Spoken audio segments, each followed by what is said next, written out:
Maria é agraciada não só por ser a mãe de Jesus, mas também praticante fiel da palavra de Deus.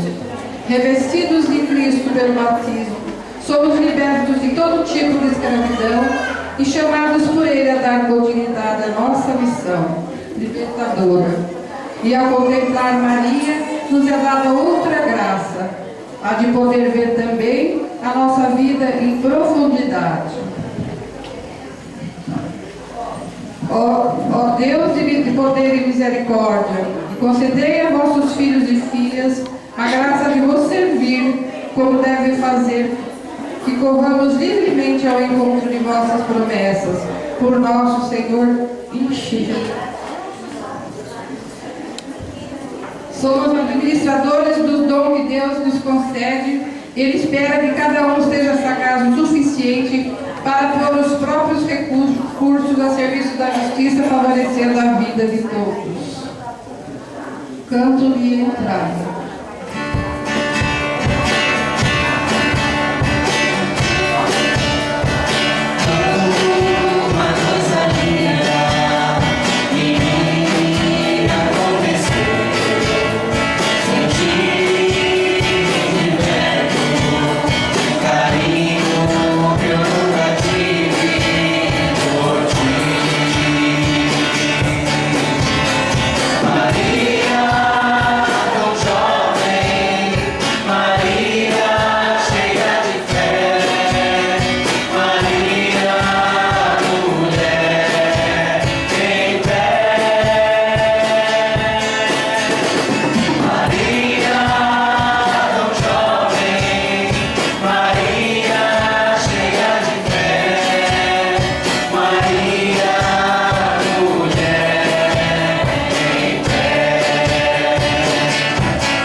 Em nome do Pai, do Filho e do Espírito Santo. Amém. Uma boa noite a todos. A graça de nosso Senhor Jesus Cristo, o amor do Pai e a comunhão do Espírito Santo esteja convosco. Bendito seja Deus que nos reuniu ao amor de Cristo. Irmãos e irmãs, reconheçamos as nossas culpas para celebrarmos dignamente os santos mistérios.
Todo-Poderoso, tenha compaixão de nós, perdoe os nossos pecados e nos conduza à vida eterna. Amém. Oremos por cada intenção que trazemos do fundo do nosso coração, pelas intenções contidas no caderno, pela saúde de Marcos Vinícius Vaz e José Flávio Mendonça.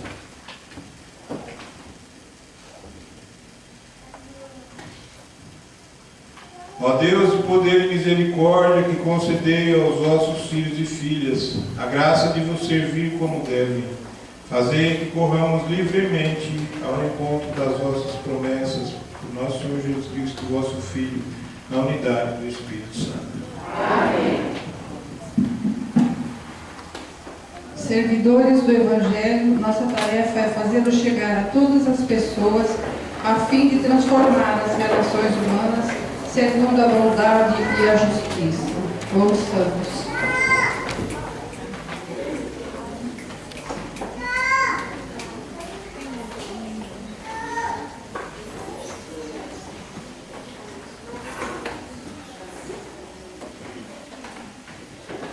Leitura da Carta de São Paulo aos Romanos.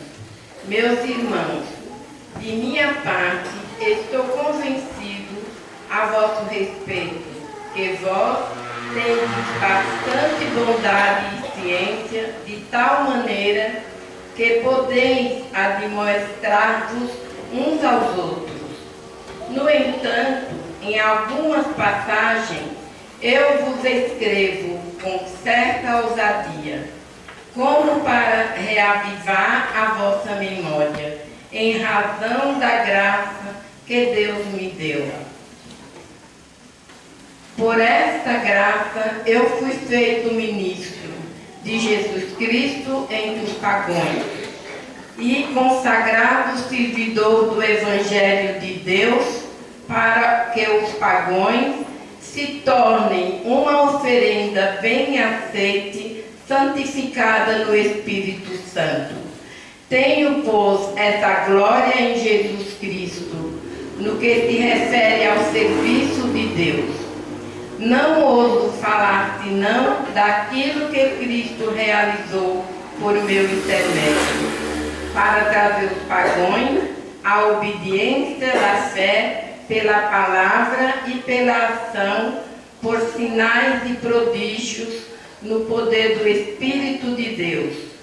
Assim eu preguei o Evangelho de Cristo, desde Jerusalém e arredores até a Líbia, tendo o cuidado de pregar somente onde Cristo ainda não for anunciado, para não acontecer eu construí sobre o alicerce alheio.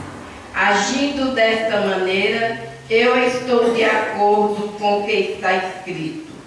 Aqueles que não tinham ouvido falar dele, compreenderão. Palavra do Senhor. Graças a Deus.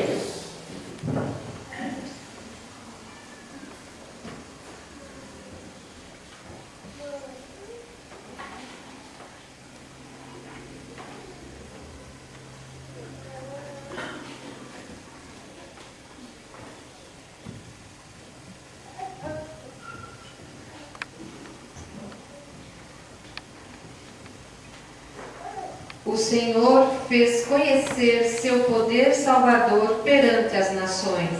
O Senhor fez conhecer seu poder salvador perante as nações.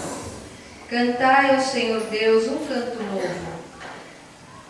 Sua mão e seu braço forte e santo alcançaram-lhe a vitória.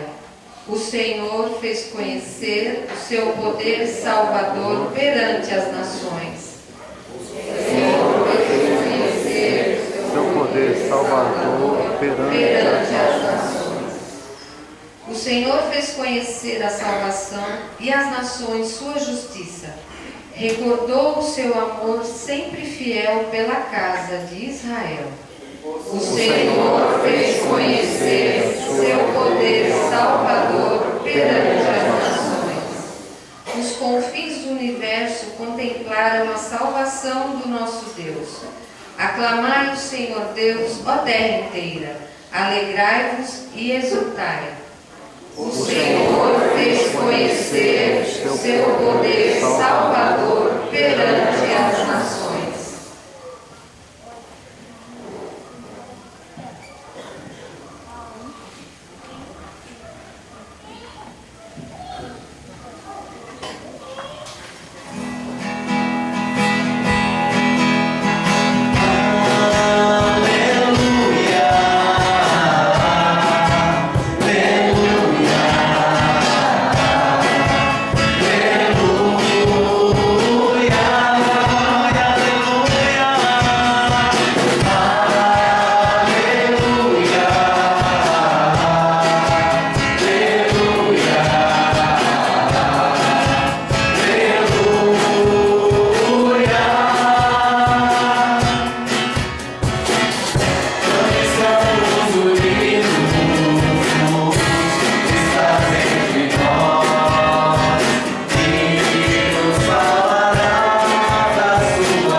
Proclamação do Evangelho de Jesus Cristo segundo Lucas. Glória a vós, Senhor.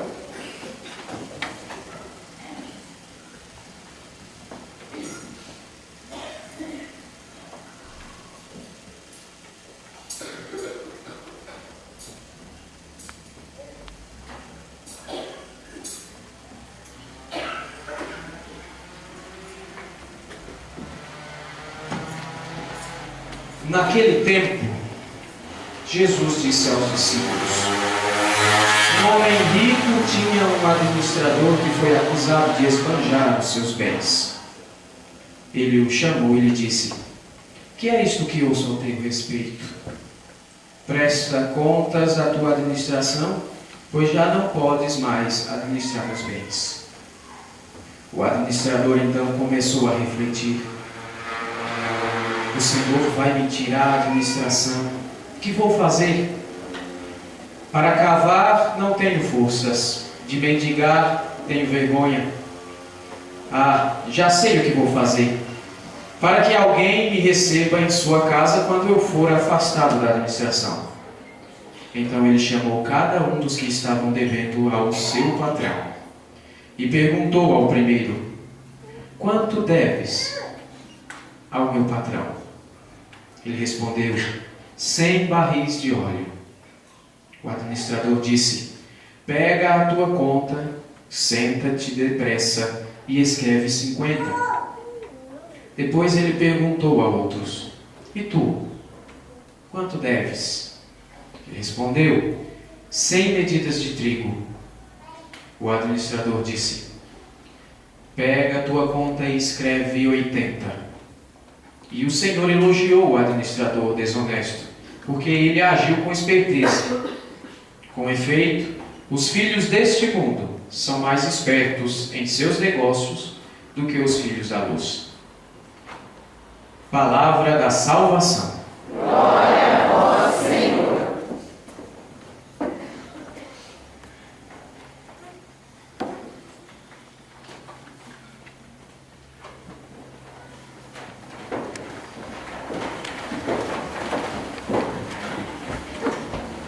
Queridos irmãos e irmãs, reunidos aqui hoje, celebrando a memória da Virgem Maria, não é? Essa missa que é tão tradicional em nossa comunidade, a missa que nós nos reunimos para colocar toda a nossa vida, toda a nossa vivência, aquilo que tem mexido conosco ao longo desses dias, e a gente muitas vezes coloca ali, naquele momento de fazer o nó naquele barbante, né? De queimar aqui diante do altar, com fé e esperança de dias melhores, de que o Senhor possa agir profundamente na nossa vida. Por isso nós nos reunimos e, espantosamente, muitas vezes nós temos a igreja até mais lotada do que na missa dominical, que é uma coisa que a gente precisa, né? Ter bem consciência e ter grandes prioridades na nossa vida, sempre ter o domingo como aquele dia que é por excelência o dia do Senhor, não é? Não apenas o dia da missa da desatadora, também é importante, mas sempre olhar para o domingo com os olhos mais cuidadosos, para que a gente não possa deixar que passe desapercebido.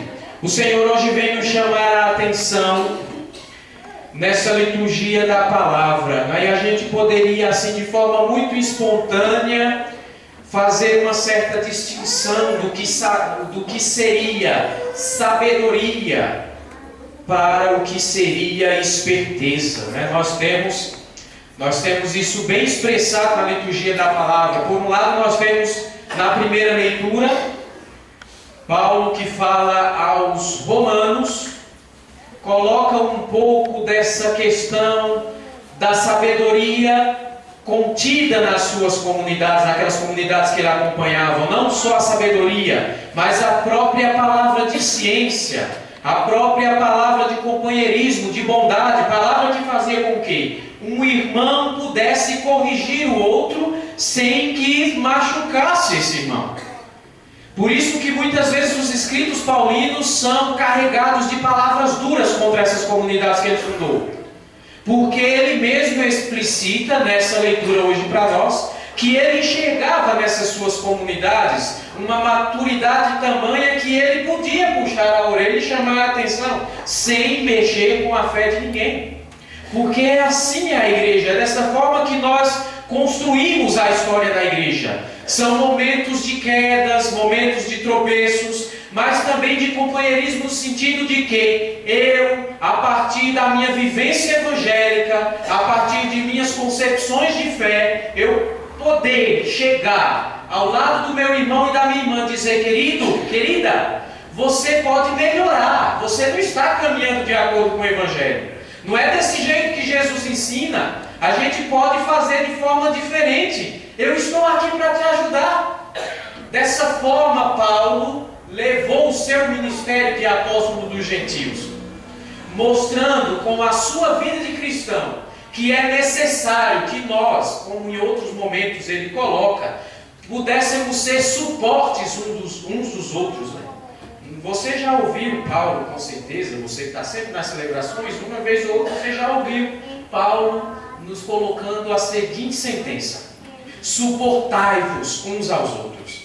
E essa palavra às vezes a gente leva na nossa concepção, né? De suportar no sentido, eu não gosto dessa pessoa, eu suporto ela, né? Essa pessoa não me faz bem, mas eu faço um esforço danado para suportar ela. Na verdade, esse suporte que Paulo quer nos mostrar é o fato de que nós devemos caminhar de tal forma que os nossos irmãos e irmãs caminhando ao nosso lado encontrem em nós a fortaleza necessária para a sua caminhada.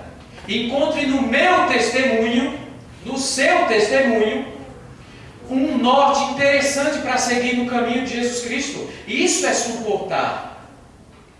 É você muitas vezes carregar o seu irmão nos ombros, como o próprio Cristo faz comigo e com você. E nesse sentido é ser então outros Cristos, nesse sentido, na vida dos irmãos que necessitam. É dessa forma que nós devemos cativar o carinho dos nossos amigos, das nossas amigas, nos nossos relacionamentos. É sendo suporte cristão na vida do povo. Não é se utilizar de malandragem, como nós vemos no Evangelho hoje. Então o que é que eu faço para ser bem recebido quando eu não tiver o status de administrador? Então eu vou aqui desviar de um lado para favorecer, porque favorecendo esse meu irmão, ele vai me receber em casa, vai me receber na casa dele. Ou seja, é relação de interesse, é totalmente o contrário daquilo que Cristo nos ensina.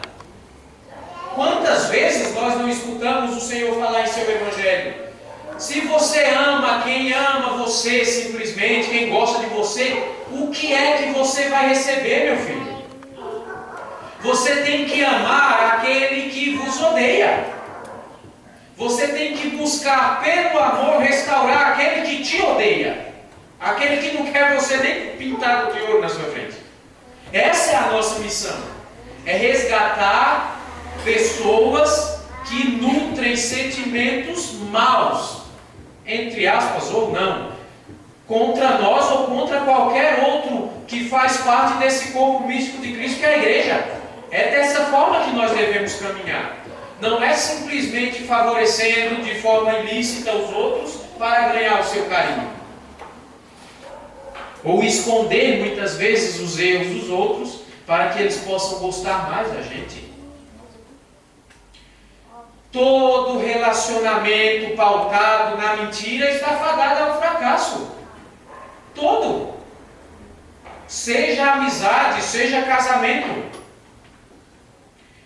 Jamais na nossa vida a gente deve se achar esperto demais no ponto de achar que não irão descobrir aquilo de errado que nós fazemos. Eu dizia isso semana passada na missa, né? Aquela questão de perseguir, né? Felizes os perseguidos por causa da justiça. Não é perseguido porque está faltando com a verdade ou fazendo coisa errada. Porque se você está sendo perseguido por conta disso, eu acho é pouco, né? Até dizer isso, o pessoal acha engraçado, mas é verdade. Se você é perseguido por causa da justiça, o reino dos céus é seu filho. Essa é uma condição importante. E é uma sentença dada por Jesus Cristo nas bem-aventuranças.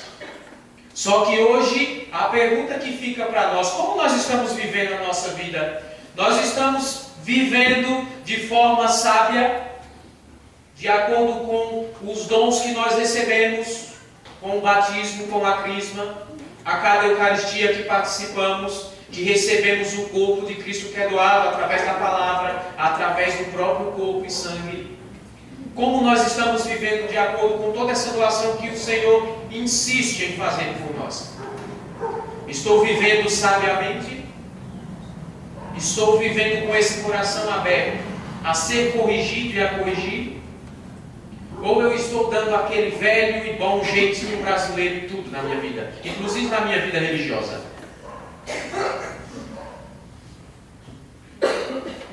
Sempre dando jeitinho brasileiro. Sempre agindo com esperteza. Veja bem, os filhos deste mundo são espertos, né? O Senhor nos diz no final do Evangelho hoje.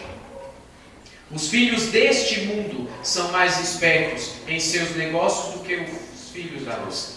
Eu sou filho do mundo ou sou filho da luz? A pergunta que fica para nós hoje, de que forma nós estamos agindo? Conforme filhos do mundo ou conforme filhos da luz, ou seja, filhos de Deus? Imagina, se na época de Jesus, esse termo filho do mundo já é visto de forma negativa, imagina hoje, né, que esse mundo doido que a gente está, né? Imagina hoje com todas as negações que a sociedade insiste em reafirmar contra tudo aquilo que nós cristãos católicos defendemos. E muitas vezes a gente está lá fazendo coro. Muitas vezes a gente escuta crítica, porque a igreja é contra, não podia ser contra o aborto, afinal de contas a mulher foi estuprada, e aí ela não pode ter filho do estuprador, e a gente, como católico, como bom católico, a gente do lado fala, é mesmo. Eu também acho, eu sou católico, mas eu acho que a igreja podia mudar isso. Qual é o direito que você tem de dizer isso? Quer dizer, você pode até dizer, agora só não introduza com eu também sou católico. Não introduza, porque você não está sendo. Porque o católico, o cristão católico só é cristão católico não simplesmente pelo batismo, mas pela comunhão que vive com a igreja.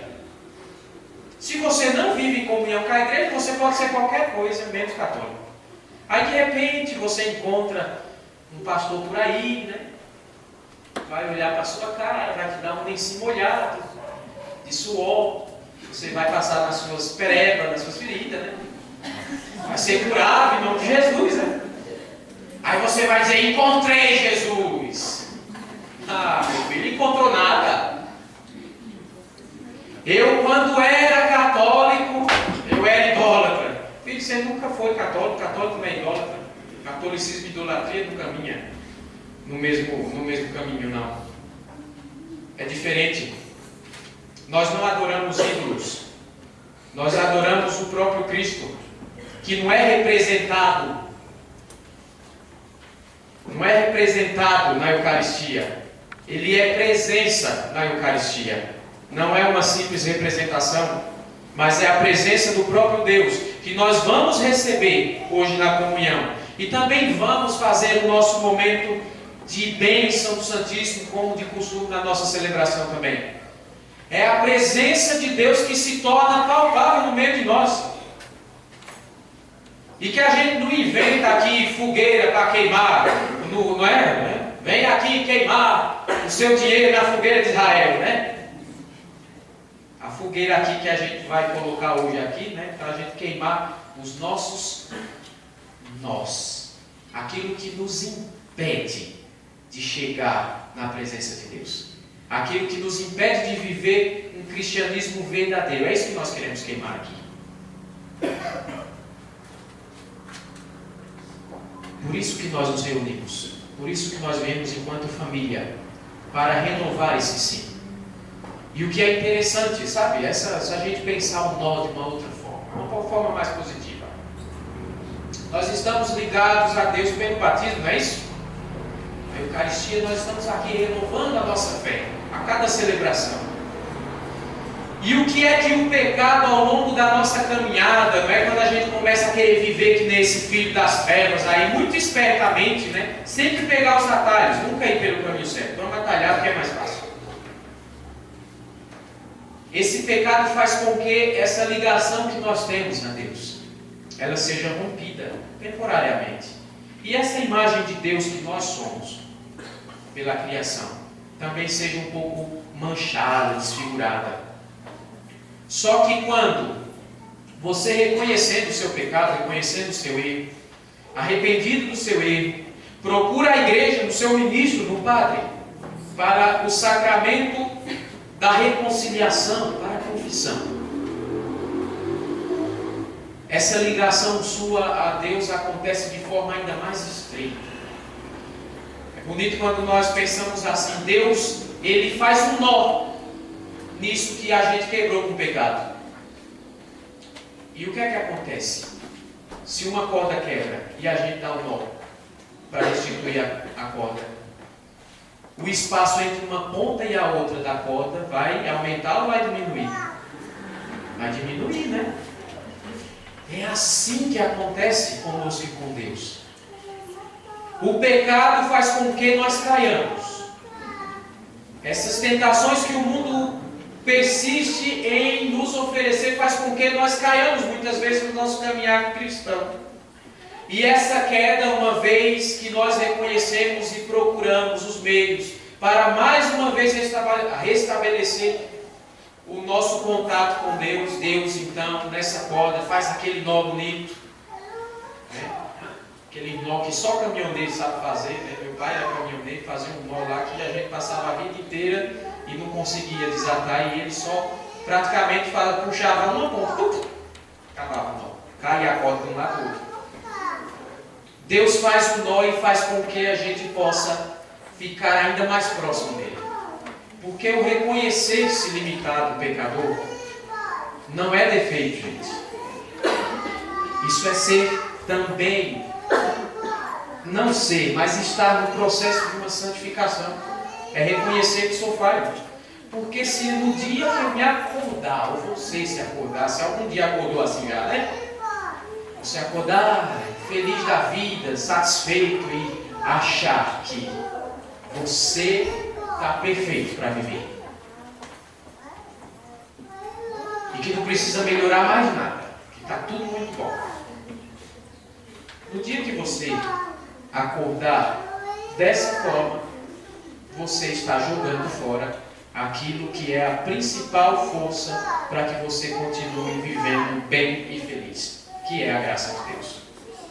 Porque se eu pudesse me salvar sozinho, de que valeria o sacrifício de Jesus Cristo que nós estamos celebrando hoje?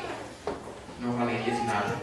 Se eu tivesse força para me auto-redimir dos pecados, se eu tivesse a atitude como algumas pessoas têm, eu não vou me confessar para o padre não, porque o padre é um pecador que nem eu não vou contar meus pecados para o padre não. Eu me ajoelho lá na frente da árvore que tem lá no meu quintal e me confesso para Deus lá. Beleza, muito bem. Também vá comungar lá do miolo da árvore, do miolo do pau da árvore lá também. Aproveita e faz as coisas completas. A gente não pode fazer as coisas pela metade, tem que fazer tudo completo, né? Então, é interessante que nós possamos colocar realmente no centro da nossa vida quem é digno de ser centro da nossa vida. Não é o que é periférico, não é o que está ao redor. É o centro. Quem é o centro da nossa fé, gente? Jesus Cristo. Qual é o centro da nossa celebração? É o sacrifício de Jesus Cristo, que morreu na cruz por mim e por você e que ressuscitou para mostrar que por mais difícil que a vida pareça, amanhã sempre vai nascer um novo dia e uma nova oportunidade para a gente reescrever a nossa história. Por isso vamos aproveitar o momento, né, e nos preparar para esse rito também de queimar aquilo que nos impede de prestigiar a presença de Deus na nossa vida, aquilo que nos afasta da sua bondade, da sua benignidade, aquilo que nos torna pessoas abaixo do que deveríamos ser, filhos e filhas de Deus. Então, nos preparemos de coração sincero para darmos continuidade à nossa celebração e colocando de modo muito especial não só aqueles sentimentos que você trouxe hoje para essa celebração, mas também coloque junto com as tuas intenções aquela pessoa que com certeza você encontrou hoje, ontem, há uma semana, e que no desespero da sua vida se confiou a você, se confiou às suas orações. Isso não é nenhuma adivinhação, gente, porque nós sempre encontramos pessoas assim. Eu não estou aqui com palavra de adivinhão para ninguém. Quem reconhece você, um homem e uma mulher de igreja, um homem e uma mulher de Deus, que frequenta a igreja, sempre, quando estão no desespero, procuram você, procuram a mim e se colocam nas nossas orações. Então não só coloque a sua vida nesse instante, coloque a vida daquele irmão, daquela irmã que com o coração aberto lhe procurou e disse: reza por mim, que eu estou precisando de uma graça. E que por um motivo ou por outro não se encontra aqui, mas você hoje aqui faz o papel de intercessão. Louvado seja nosso Senhor Jesus Cristo. Oração a Maria, desatadora dos nós. Virgem Maria, Mãe do belo amor, Mãe que jamais deixa de vir em socorro a um filho aflito. Mãe cujas mãos não param nunca de servir seus amados filhos. Pois são movidas pelo amor divino. E a imensa misericórdia que existe em teu coração. Volta o teu olhar compassivo sobre mim. E vê o emaranhado de nós que há em minha vida. Tu bem conheces o meu desespero. A minha dor. E o quanto estou amarrado por causa destes nós. Maria, Mãe que Deus encarregou de desatar os nós da vida de seus filhos. Confio hoje a fita da minha vida em tuas mãos. Ninguém, nem mesmo o maligno, poderá tirá-la do teu precioso amparo. Em tuas mãos não há nó, que não poderá ser desfeito. Mãe poderosa, por tua graça e teu poder intercessor, junto ao teu Filho e meu libertador Jesus, recebe hoje em tuas mãos estes nossos.